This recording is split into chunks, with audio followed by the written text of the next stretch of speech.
Wengi wachafu, tulikuwa watumwa wa dhambi, mbele za watu hata tufai, ulimwengu wote ulitutenga. Wengi tulikuwa ni wachafu, tulikuwa watumwa wa dhambi,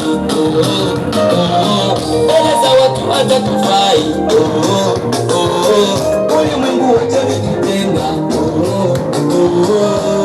Peleka habari ulimwengu wote watambue, tena peleka habari mataifa yote wasikie.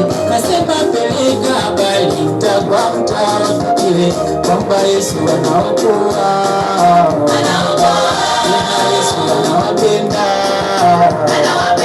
sababu ni kwa ajili yao, kwamba Yesu anaokoa, tena Yesu anawapenda.